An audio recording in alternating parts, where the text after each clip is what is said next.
La lecture. Récit d'un vieux singe d'Anton Tchekhov.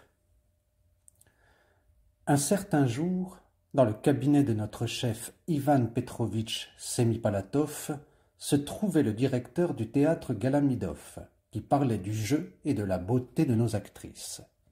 « Je ne suis pas de votre avis, disait Ivan Petrovitch en signant des mandats de paiement. Sofia Yourevna a un talent vigoureux, original. Elle est gentille, gracieuse. Quelle merveille !»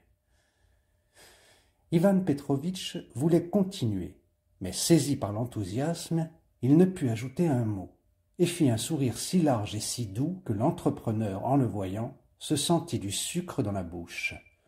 « Ce qui me plaît en elle, c'est l'émotion et l'agitation de son jeune sein quand elle récite des monologues. Comme elle brûle, comme elle brûle. À ce moment-là, dites-le lui, je suis prêt à tout pour elle. Excellence, veuillez signer la réponse faite au rapport du commissariat de police de Kherson, au sujet de... » Semipalatov, levant sa figure souriante, vit devant lui le fonctionnaire Merdiaïev. Merdiaïev, debout, les yeux saillants, lui tendait un papier à signer. Semipalatov fronça les sourcils, la prose coupait la poésie à l'endroit le plus intéressant. « Vous auriez pu me parler de cela plus tard, dit-il. Vous le voyez, je cause. Des gens extrêmement mal élevés et peu délicats. Tenez, monsieur Galamidov, vous disiez que des types de Gogol n'existent déjà plus, et en voilà. En quoi n'est-ce pas un négligé, coudé percé, louchant, jamais peigné? Et voyez comme il écrit. C'est le diable sait quoi, rédigeant de façon incorrecte, absurde, comme un savetier. Regardez un peu. » « Oui, en effet, marmotta Galamidov après avoir regardé le papier. En effet. Vous lisez probablement peu, monsieur Merdiaïev. »« On ne peut en agir ainsi, mon très cher, poursuivit notre chef. J'en ai honte pour vous. Vous devriez au moins lire quelque chose. » « La lecture a une grande importance, dit Galamidov soupirant sans motif. Une grande importance. Lisez et vous verrez combien rapidement votre horizon intellectuel changera. Et vous pouvez trouver des livres où vous voudrez. Chez moi, par exemple. Je vous en prêterai dès demain si vous voulez. Remerciez-le, mon très cher, fit Semipalatov. Merdiaïev s'inclina gauchement, remua un peu les lèvres et sortit. Le lendemain, Galamidov arriva à notre administration avec un paquet de livres. C'est là que commence l'histoire. La postérité ne pardonnera jamais à Semipalatov sa légèreté. À un jeune homme, on pourrait peut-être le pardonner, mais à un conseiller d'État expérimenté, jamais. À l'arrivée de l'impresario, Merdiaïev fut appelé dans le cabinet du chef. « Voilà, très cher. Lisez, lui dit Semipalatov en lui remettant un livre. Lisez en faisant attention. Merdiaïev prit de ses mains tremblantes le livre et sortit du bureau. Il était sale, ses petits yeux bigles couraient inquiètement, semblant demander secours aux objets environnants. Nous prîmes le livre et nous mîmes à l'examiner avec circonspection. Ce livre s'intitulait Le comte de Monte Cristo. On ne peut rien contre sa volonté, dit en soupirant notre vieux comptable Prokhor Semyonitch Boudilda. Arrange-toi d'une façon ou d'une autre, contrains-toi. Lis petit à petit, et si Dieu le veut, il oublie. Alors tu pourras cesser. Ne perds pas courage, et surtout, ne cherche pas à comprendre. Lis sans te plonger dans cette intellectualité. Merdiaïev enveloppa le livre et se mit à écrire. Mais cette fois-ci, ça ne marchait pas.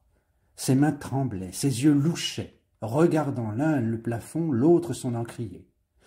Le lendemain, il arriva les yeux rouges de larmes. « 4 fois déjà j'ai commencé le livre, dit-il, mais je n'y comprends rien. C'est je ne sais quels étrangers. » 5 jours après, Semipalatov, en passant auprès des tables, s'arrêtant devant Merdiaïev et lui demanda. « Eh bien, Vous avez lu le livre? Oui, Excellence. Qu'avez-vous lu, mon très cher? Voyons, racontez-moi un peu. Merdiaïev leva la tête et se prit à remuer les lèvres. J'ai oublié, Excellence, dit-il au bout d'une minute. C'est que vous n'avez pas lu, ou que vous n'avez pas lu attentivement. Il ne faut pas lire de façon automatique. Relisez. En général, messieurs, je vous fais cette recommandation. Prenez la peine de lire. Lisez tous. Prenez les livres près de ma fenêtre et lisez. Paramonov, allez prendre un livre. Podkotsev, allez-y aussi, mon très cher. Smirnov, vous aussi. Allez-y tous, messieurs. Je vous en prie. Chacun y alla et prit un livre. Seul Boudilda eut la hardiesse de formuler une protestation. Il ouvrit les bras, secoua la tête et dit « Pour moi, Excellence, excusez-moi, j'aime mieux prendre ma retraite. Je sais ce qu'il arrive à lire ses critiques et ses œuvres. À cause d'elle, l'aîné de mes petits-fils traite sa mère de bête et boit du lait pendant tout le carême.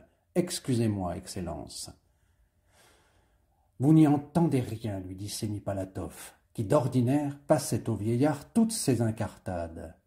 Mais le patron se trompait. Le vieillard comprenait tout. Une semaine après, nous vîmes les fruits de cette lecture. Podkotsev, qui lisait le second volume du Juif errant, appela Boudilda jésuite. Smirnov se mit à arriver au service en état d'ivresse. Mais sur personne, la lecture n'agit avec plus de force que sur Merdiaïev. Il maigrit, vieillit et se mit à boire.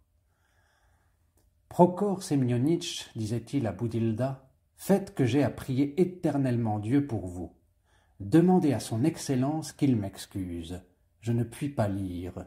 Je lis nuit et jour, ne dors ni ne mange. Ma femme n'en peut plus de lire à haute voix, mais je n'y comprends rien. Faites-moi cette grâce divine. » Boudilda osa plusieurs fois en référer à Senipalatov, qui ne faisait que lever les bras et qui, en passant dans les bureaux avec Galamidov, reprochait à tous ses employés leur ignorance. 2 mois s'écoulèrent ainsi, et toute cette fantaisie finit de la façon la plus lamentable. Un jour, en venant à son service, Merdiaïev, au lieu de s'asseoir à sa place, s'agenouilla en plein bureau, se mettant à pleurer, et dit « Pardonnez-moi, orthodoxe, de faire de la fausse monnaie. » Puis, entrant dans le cabinet du chef et se remettant à genoux devant lui, il dit « Pardonnez-moi, Excellence, j'ai jeté hier un petit enfant dans un puits. » Il frappa le parquet de son front et se mit à sangloter. « Qu'est-ce que ça signifie ?» fit Senipalatov étonné. « Cela signifie, Excellence, dit Boudilda, les larmes aux yeux en s'avançant, qu'il a perdu la raison. L'esprit a éclipsé son jugement. Voilà ce que les livres de votre Galamitka ont fait. Excellence, Dieu voit tout. Et si ce que je vous dis ne vous plaît pas, permettez-moi de prendre ma retraite. Mieux vaut mourir de faim que d'avoir sous les yeux, sur ces vieux jours, des choses pareilles. » Senipalatov devint pâle et se mit à arpenter son cabinet. « Que l'on ne reçoive plus Galamidov, prononça-t-il d'une voix sourde. Et vous, messieurs, calmez-vous. Je vois maintenant mon erreur. Vieux, je te remercie. » Et, à partir de ce moment-là, il ne se passa plus rien dans notre administration. Merdiaïev guérit, mais incomplètement. À la vue d'un livre, il tremble encore et se détourne.